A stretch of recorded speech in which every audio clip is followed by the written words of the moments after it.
Du coup, on se retrouve aujourd'hui pour cette deuxième vidéo YouTube. Donc là, en fait, l'objectif, ça va être de vous parler un petit peu de la prépa de manière générale. Donc, depuis quand, comment, etc. Enfin voilà, faire un gros récap sur toute cette prépa. Donc en gros, le projet, il a été lancé il y a un petit peu plus d'un an maintenant. Ça faisait un petit moment que, en tout cas, Sana m'en parlait, qu'elle avait envie de se lancer, de se challenger. Et puis du coup, moi, j'avais à ce moment-là quelques gars qui voulaient aussi faire de la compète. Donc je me suis dit, ouais, vas-y, let's go, on va le faire aussi. Et puis finalement, on s'est retrouvé que Sana et moi à faire le truc, mais peu importe, c'est pas grave. On s'est quand même lancé là-dedans à fond. C'était vraiment l'idée de se challenger et puis d'essayer de pousser le physique au mieux possible en fait, et d'avoir vraiment une date limite, ce qui te permet de t'investir encore plus dans le truc, parce que quand tu dis je vais avoir mon meilleur physique mais que tu n'as rien de précis, pas de deadline, rien, tu fais les choses mais forcément tu sais que si tu loupes ton truc, il ne se passera pas grand chose de grave entre guillemets. Alors que là, si tu as une vraie date, une compétition, une échéance, tu sais que c'est toi contre toi et que si le jour J t'es pas prêt, t'es pas prêt, et voilà, les efforts que tu n'auras pas fait ou les choses que tu n'auras pas fait à 100%, ça va apparaître et du coup tu seras forcément déçu du résultat. Donc voilà, le but c'est vraiment de se challenger et puis sortir le meilleur physique possible. Donc ça fait un peu plus d'un an. De mémoire, on essaiera de vous mettre des infos, des photos bilan sur la vidéo. De mémoire, donc moi, alors quand j'ai commencé ma première cut, j'étais à entre 102 et 105 kg, je vous mettrai une petite photo. Et ensuite, donc la première cut, je suis tombé jusqu'à 96 kg. Donc le but c'était de virer un peu de masse grasse, repartir avec une base un peu plus saine, sans être trop sec parce que il fallait faire une masse propre derrière. Donc 80, donc entre 102 et 105 jusqu'à 96 kg. Et ensuite j'ai fait du coup ma prise de masse, donc de 96 kg, je suis remonté jusqu'à 101 voire 102. Donc à peu près voilà, jusqu'à 102 kg. Et après du coup la sèche, donc qui aura duré 20 semaines au total. Donc je suis parti du coup de 102 kg et là je suis actuellement à 84,5 le matin, entre 84,5 et 85, ça dépend en fait les jours où je mange un peu plus et ceux où je mange moins du coup. Donc ouais, j'ai tombé 15, 16, 17 kg, 17 kg en 20 semaines à peu près. Pour Sana, donc avant le premier cut, on était aux alentours des 72-73 kg. On était descendu jusqu'à 62, donc elle avait déjà fait un gros cut. On avait tombé pratiquement 10 kg. Et ensuite en masse, on est remonté aux alentours des 66-67. C'est pareil, j'essaierai de vous mettre sur la vidéo des petites photos pour que vous puissiez vous représenter visuellement à quoi ça correspond. Donc elle était remontée à 66-67 et là du coup en fin de sèche on arrive à 58,7, 58,9. Donc voilà, un tout petit peu moins de 59 kg. Du coup pour Margot c'est un tout petit peu différent, donc elle nous a rejoint un tout petit peu plus tard. Nous en gros on avait fait notre premier gros cut et après bien entamé la prise de masse, et Margot nous a rejoint dans le projet parce que ça l'a motivée, elle avait envie aussi de se challenger. Et aussi et surtout parce que sa composition corporelle et son développement physique actuel le permettaient. C'est-à-dire qu'on n'aurait pas dit, enfin en tout cas moi en tant que coach, j'aurais pas dit oui à quelqu'un de prendre part entre guillemets à la prépa si le physique n'était pas à la hauteur en fait tout simplement, et si la composition corporelle était trop loin de celle attendue avec le délai qui restait. Mais là en gros ça matchait plutôt bien, on avait encore le temps de tomber un peu de fat, soit de stabiliser, soit de faire un petit peu de masse et ensuite de faire la vraie sèche pour la prépa. Du coup, elle nous a rejoint un tout petit peu plus tard. Donc elle, de mémoire, elle était entre 67 et 68 kg. Pareil, on essaiera de vous mettre des photos. Et du coup, là, sur la fin de sèche, on arrive à 60,5. Donc voilà, sur les dernières journées, on sera peut-être à 60 kg. Donc on aura tombé au total entre 7 et 8 kg pour Margot. Voilà. Et du coup, évidemment, on a été beaucoup soutenu, beaucoup accompagné dans cette prépa. Donc pour ma part, moi, les deux personnes qui m'ont le plus aidé jusqu'à présent, c'est évidemment Paul, qui m'a appris le posing depuis plus d'un an. On se voyait pratiquement toutes les 2 semaines. Puis moi, je bossais aussi, pas tous les soirs, mais 3-4 fois par semaine de mon côté. sur ce qu'il m'enseignait en fait tout simplement pour apprendre le posing body et classique de A à Z. Donc ça a vraiment été long, au départ j'étais vraiment super nul. Je dirais pas que maintenant je suis bon, mais je suis beaucoup plus à l'aise et puis je pense que mes postes commencent à être propres, donc c'est vraiment cool, merci à lui. Et puis j'ai aussi bossé du coup en collab avec Alex. Donc tout ce qui était phase en fait avant, phase de masse, etc. Ça c'est des trucs que j'ai géré pratiquement à 100% tout seul. Je lui demandais quand même un avis extérieur parce que déjà je trouvais ça important quand on se coach soi-même. Donc pour moi par exemple, c'est pas toujours simple d'être très objectif avec soi-même, de savoir qu'est-ce qu'il faut prioriser, qu'est-ce qui est le plus important, qu'est-ce qui l'est un petit peu moins. Même si j'essaye forcément du coup de me coacher comme si j'étais extérieur, ça reste un coaching de moi vers moi, donc c'est pas toujours évident. Donc, voilà, j'ai envie de faire confiance à quelqu'un que je connais depuis pratiquement une dizaine d'années, depuis que j'ai commencé la salle, puis qui a déjà beaucoup d'expérience et d'énormes résultats avec tous ces athlètes. Donc j'ai fait appel à Alex qui m'a du coup aidé, il m'a un peu conseillé sur la masse, etc. J'avais besoin de faire des bilans. Et puis après sur toute la phase de sèche de prépa, là il m'a vraiment aidé énormément. Et plus la prépa en fait a avancé, plus il m'a aidé. Donc après je lui faisais carrément mes bilans. On regardait ensemble pour la diète, pour les macros, etc. Donc voilà, ça m'a permis aussi quand moi j'avais faim et qu'il y a des moments où par exemple il fallait que je mange plus, de poser le cerveau et juste à suivre un plan. Parce qu'il y a des fois où je me disais, est-ce qu'il faut monter les glucides parce que ton physique commence à être plat, ou est-ce qu'il faut les monter, ou est-ce que tu veux en fait, ou tu penses à les monter parce que tu as trop faim, tu vois. Et du coup, le fait d'avoir quelqu'un d'extérieur qui va du coup prendre les bonnes décisions pour toi et avec toi, ça te permet vraiment d'arriver à un physique abouti et du coup d'être meilleur dans ce que tu fais. Et il m'a aussi aidé pour les filles, donc donner des conseils. Je lui disais, voilà, là j'ai fait ça, qu'est-ce que t'en penses? Ça c'est ok, ça moi j'aurais pu faire de cette façon, etc. Et voilà, ça m'a vraiment permis du coup de continuer à apprendre, gagner en qualité dans cette prépa pour moi, mais aussi pour les filles. Et puis du coup, gros merci à lui parce que sans lui, on n'aura pas eu les résultats qu'on a déjà là pour l'instant et les résultats qu'on va afficher sur scène dans quelques semaines. Et puis après, les filles, elles ont aussi travaillé de leur côté avec leur propre coach de posing. Ce qu'on fera, c'est que sur la vidéo, je vous mettrai du coup l'insta de Paul, l'insta de Alex, et puis l'insta des coachs de posing. Donc pour Sana, coach posing wellness. Donc Sana va faire wellness et elle va faire c'est body fitness, le nom exact. Donc deux catégories qui sont un peu similaires. Body fitness c'est un peu moins musculaire sur le bas que wellness. Donc elle a sa propre coach de posing en wellness. Et puis Margot, elle qui va faire figure et figure classique, parce que c'est pas évidemment pas la même ligne que Sana. Et du coup, elle a sa coach, pareil, je mettrai son Instagram, qui l'a du coup coaché sur le posing en figure et en figure classique.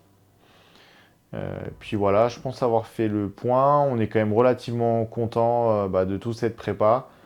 Ça fait 18 semaines, là, on est à une semaine pile poil de la compétition.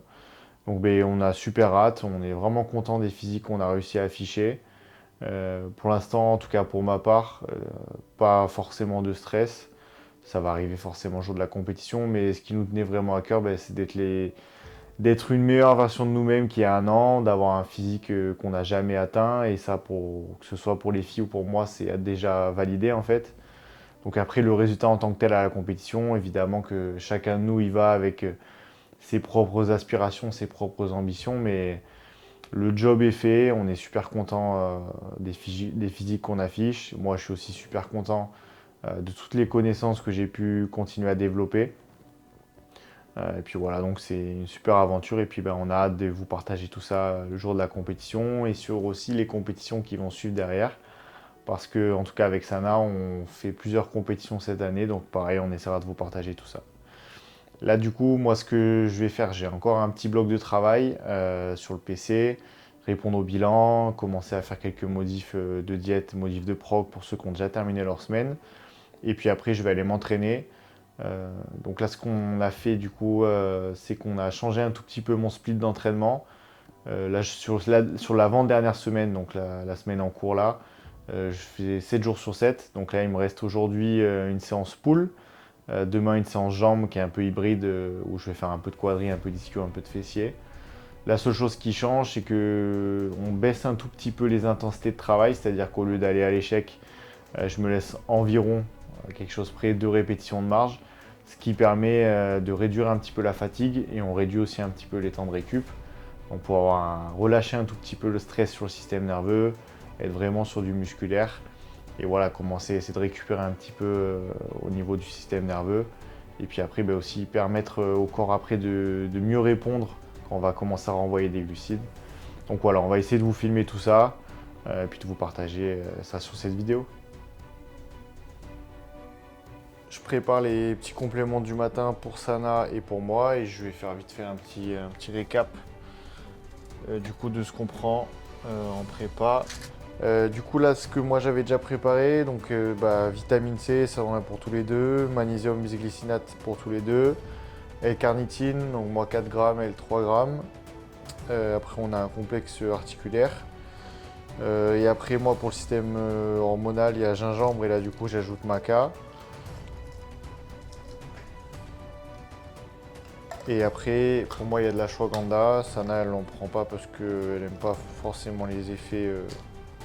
Ça la pèse pas en fait. Donc elle n'en prend pas.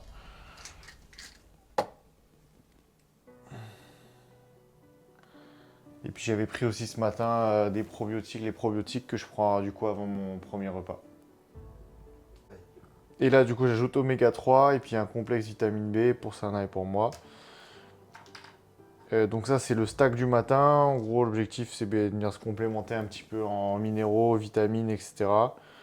Comme le corps il est faible et qu'on a quand même peu d'apports alimentaires, ça permet de garder une stabilité en fait dans tous ces apports-là de micronutriments et du coup de rester opérationnel entre guillemets.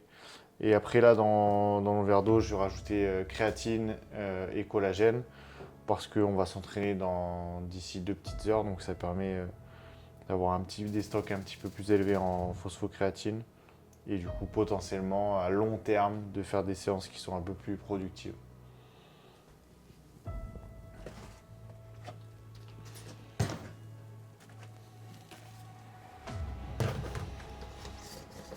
Donc sur la créa, souvent on donne fourchette 3 à 5 grammes par jour, sachant que ça reste quand même dépendant de ton gabarit. Donc tu vois, moi je prends en gros, je fais entre 3 et 5 grammes avant ma séance et entre 3 et 5 grammes après ma séance, sur des repas évidemment. Et collagène, parce que moi je suis quand même assez sujet aux tendinopathies. Du coup je fais 10 grammes avant, enfin 10 grammes le matin et 10 grammes le soir.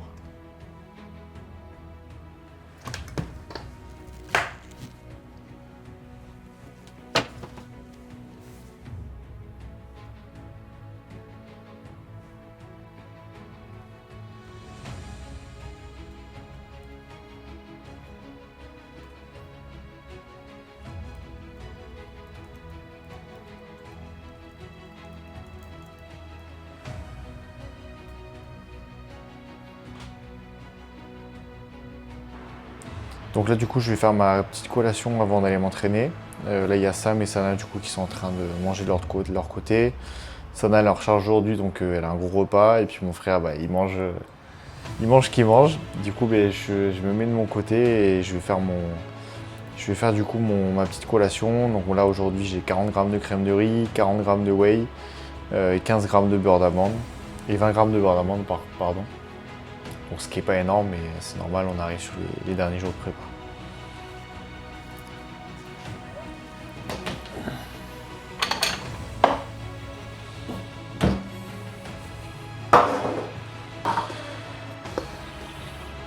Donc là, le petit beurre d'amande de chez Ostrovit, il finit sur la nutrition évidemment.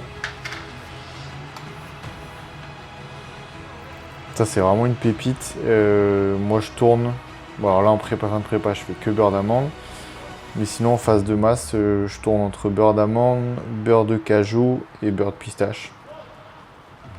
Beurre de pistache c'est vraiment le meilleur, mais c'est vrai que c'est beaucoup plus cher. Et pour trouver un beurre où c'est vraiment que du beurre de pistache, il n'y a pas du sucre, etc. dedans, Bah, c'est pas forcément toujours évident. Mais voilà, beurre d'amande, beurre de cajou, beurre de pistache, c'est vraiment pas mal.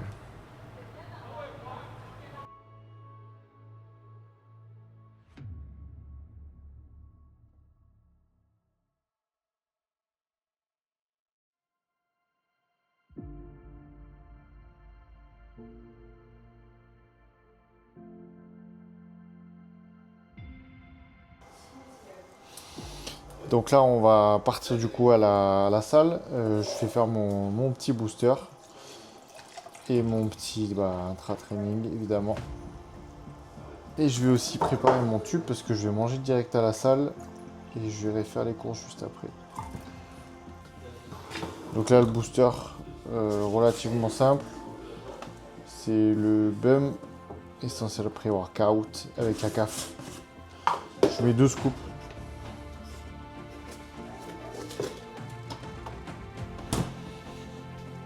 Voilà, le petit repas pour après le training, déposé évidemment.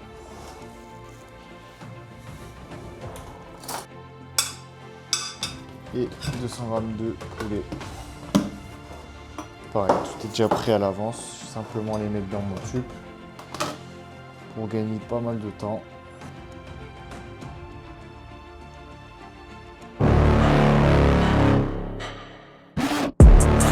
Inside of me, you better watch out if you ignite me's a road ahead of full prophecy to be the greatest beast the world has ever seen. I feed him every day like the bones clean. I feed him all the hate and he grows me and he gets claws real big, pissed off quick. And if you cross him, you might drop dead. Metaphorically, of course, settling the score, never getting bored, loves the blood and gore. Always wanting more, freedom from the source. They don't really understand until they feel the force departed. If you start shit, you'll be heartless in the darkness. Torn apart quick, you left scars ripped, you'll be chewed up and discarded. And this world ain't right, won't accept it. Negative energy, I expect it. Once it's in your mind, it's infectious. So fight for your life and reject it. You better give me space, I'm protective.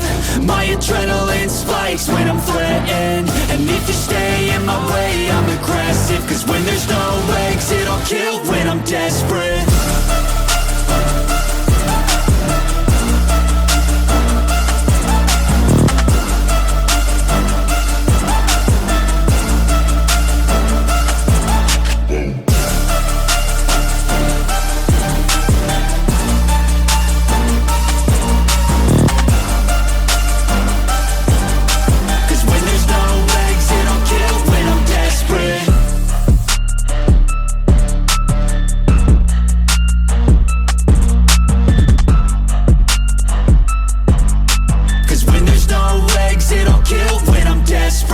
La petite séance terminée, on a fait pas mal de contenu avec Sam et Sana. Et là du coup je vais prendre mon repas post-training. Et puis après on va aller faire les courses, on va essayer de vous emmener sur tout ça. Là c'est le moment qui fait plaisir. Je sais pas si on va bien voir. Mon poulet avec ma sauce zéro, mon riz, mes haricots, moutarde.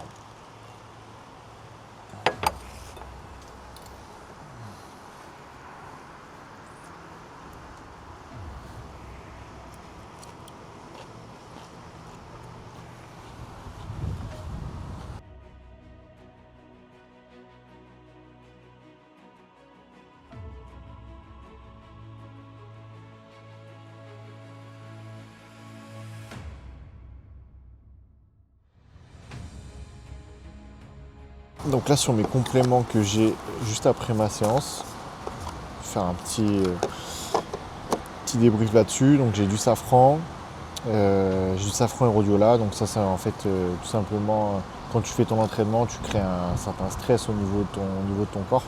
Ton système nerveux, il y a le système nerveux sympathique qui t'active et le système nerveux parasympathique qui en gros te met en mode repos. Et du coup l'idée de ces compléments c'est justement faciliter le passage du système nerveux sympathique au parasympathique pour entre guillemets accélérer un petit peu la récup et être moins stressé d'un point de vue physiologique. Puis ça permet aussi d'être un peu plus apaisé, un peu plus tranquille, un peu plus calme. Donc moi ça m'aide pas mal. Donc safran et rhodiola, après vitamine C, magnésium, maca aussi pour le système hormonal et un complexe articulaire, tout ça.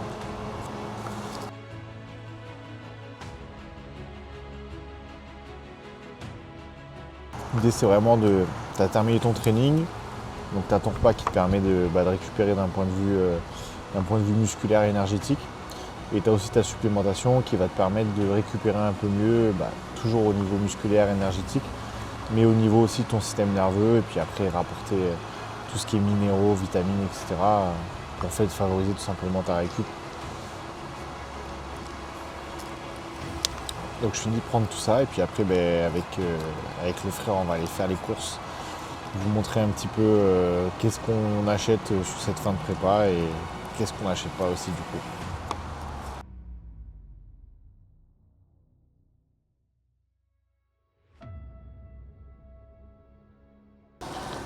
Du coup on sort des petites courses. On a acheté essentiellement les mêmes choses que d'habitude depuis 20 semaines. Du poisson, de la viande, pommes de terre, riz, haricots. Les légumes c'est kiwi et fraises. Puis après quelques trucs genre Coca Zéro. Quand on a vraiment trop la dalle ou trop envie de sucre entre guillemets, ça permet de calmer un peu la faim. Des œufs, etc. Enfin voilà, que des choses saines, des choses qu'on va cuisiner nous-mêmes. Et puis voilà. Du coup, une grosse partie de la journée là qui est déjà bien terminée, bien entamée. On va rentrer tranquillement, ranger les courses. Et après, moi j'ai un bon petit bloc de travail de 3 heures je pense. Répondre aux messages, faire déjà quelques bilans et mises à jour, quelques modifs de diète. Puis après, je pense 30-40 minutes pour finir mes pas. Du coup, je pense que la journée aujourd'hui va se terminer aux alentours de 20h, 20h30. Puis après, tranquillement, poser, regarder une petite série, jouer un peu à la console. On va voir ce que j'ai envie de faire sur le moment. Et après, aller dormir aux alentours de 22h30. Parce que demain, grosse journée, le dimanche c'est en termes de boulot ma plus grosse journée de la semaine. En moyenne, les jours en moyenne je fais 7h30 jusqu'à 20h et le dimanche souvent je fais 7h30 jusqu'à 22h. Du coup voilà, grosse journée sur les mages, les bilans, les diètes, etc. Et puis voilà.